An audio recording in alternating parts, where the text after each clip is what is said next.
Hey, it's Paul Preston here, the HMO Guy, and welcome again to New York City. So the question I wanted to answer for you today is about HMO licensing, and this is a really common question that comes up.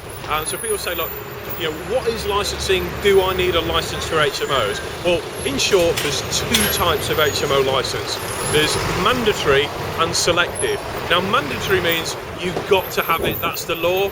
And selective means, well, some councils, irrespective of what you've got to have, they might have different criteria, which means, well, around here you have to have a license for this. So typically mandatory licensing applies when there's 5 or more tenants on 3 or more stories. So 3 or more stories, visually you might think of one of those townhouses. Now I've got quite a few of those. If you've got 5 tenants on 3 stories, ground floor, first floor, second floor, or basement, ground floor, first floor, that would constitute 3 stories. If you've got 5 tenants there, the law says you will need an HMO license. Now, if you're only renting it out to 4 tenants, you probably won't. But keep in mind, as soon as you go to that 5th, that's probably a licensable HMO. So that is mandatory licensing.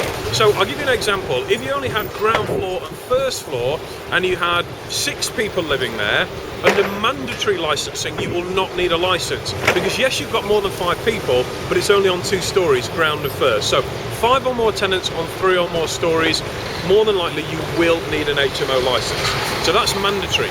Now, selective licensing, this varies from council to council, because it's kind of like the council saying, well, yes, those are the headline rules, and if it meets this, you've got to have it, but around here, these are our rules. And there's some areas, I think Manchester in particular, they say, well, look, 2 or more people constitute an HMO.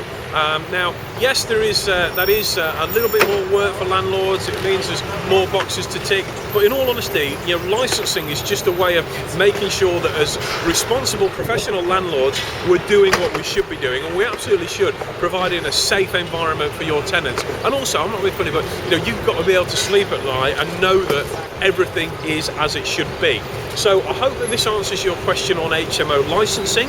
If you'd like access to more of my free videos, if you'd like to learn more about HMOs, if you'd like to learn what I do and how I make a minimum of £1,000 profit per property per month, and a lot of my properties do double that, simply go to my website, thehmoguy.com, fill in your details there, and you'll get access to my free videos, and I'll email you whenever I do some more. So this is Paul Preston in New York City.